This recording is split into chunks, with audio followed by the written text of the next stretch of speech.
आज की कहानी है कुत्ते और बकरी को कहानी। बकरी रानी घर के पास चलते चलते एक जगह पर चारों पैर एक तरफ करके बैठ गई। वो बहुत परेशान दिखाई दे रही थी। वो मदद के लिए पुकार रही थी। छन्नू ने जब उसे देखा तो उसने अपनी पत्नी लाजो को आवाज दी। लाजो, बाहर आओ। देखो रानी को क्या हो गया है, बीमार तो नहीं हो गई? अरे ये तो बच्चा जन्मने वाली है, आप बैठिए, मैं सब देख लूंगी। रानी बकरी ने दो प्यारे प्यारे बच्चों को जन्म दिया तो छन्नू के घर में खुशहाली का वातावरण छा गया। दोनों बच्चों का नाम बिल्लू और टिल्लू रखा गया।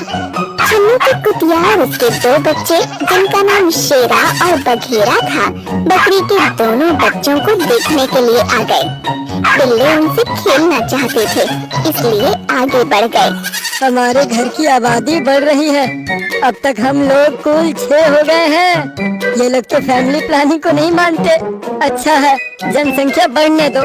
आप भी ना। इतना कहकर लाजो घर के अंदर चली गई। कुत्ते की पिल्ली और बकरी के बच्चे आपस में खेलने लगे। छन्नू ये देखकर बहुत खुश हो रहा था। वो भी उनके साथ खेल लेता था। उसे सब परिवार के सदस्य ही लगते थे।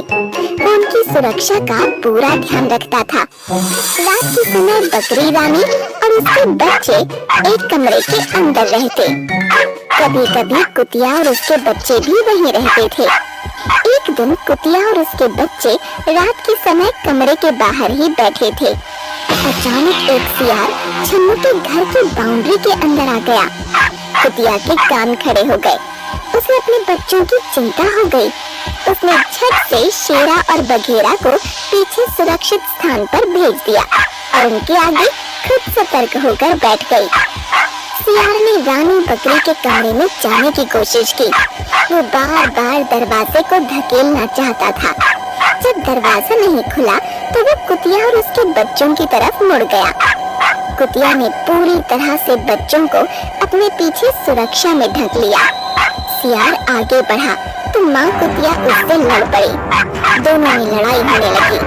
सियार बच्चों की तरफ जाने लगता तो कुतिया उस पर टूट पड़ता।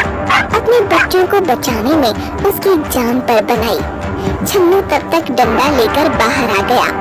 सियार वहाँ से भाग गया, लेकिन कुतिया पूरी तरह से घायल हो चुकी थी। आज तक कभी यहाँ सियार नहीं आया था, आज पहली बार ये खतरा सामने आ गया।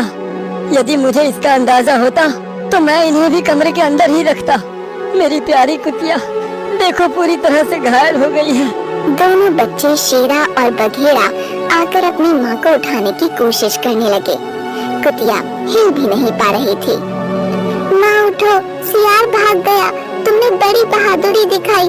तुम कुछ बोल क्यों नहीं रही हो? हाँ माँ, कुछ तो बोलो, तुम्हें बहुत चोट लगी है। मैं चाटकर ठीक कर दूंगा। मेरी माँ बहुत बहादुर है। माँ उठ जाओ ना, मुझसे बातें करो ना। कुतिया बेचारी कुछ देर पहले ही भगवान को प्यारी हो गई थी। उसका निर्जीव शरीर भला अब क्या बोलता। छन्नू और लाजो की आंखों में आंसू आ गए।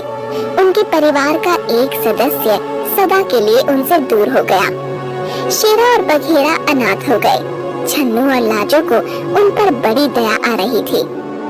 ये दोनों दूध पीते बच्चे अभी बहुत छोटे हैं, बिना माँ के हो गए हैं। इन्हें तो ये भी नहीं पता कि अब इनकी माँ इस दुनिया में नहीं रही। रानी बकरी भी वहाँ पहुँच गई थी। उसने सब समझ लिया। वो शेरा और बघेरा के पास आ गई। उसकी ममता का आंचल बहुत बड़ा था। उसने दोनों बच्चों को अपना लिया।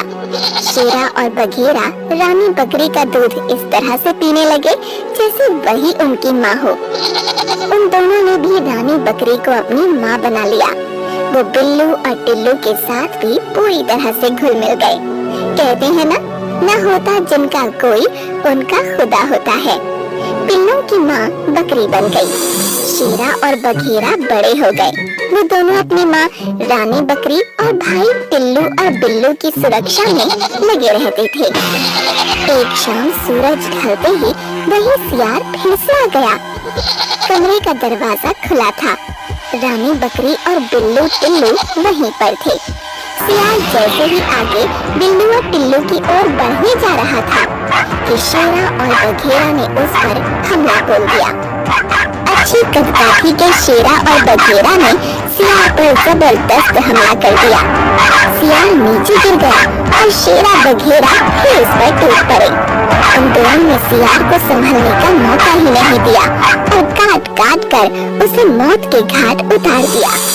इस तरह से उनके द्वारा रानी बकरी, टिल्लू और बिल्लू की सुरक्षा हो गई और उन्होंने अपनी माँ की मौत का बदला भी ले लिया।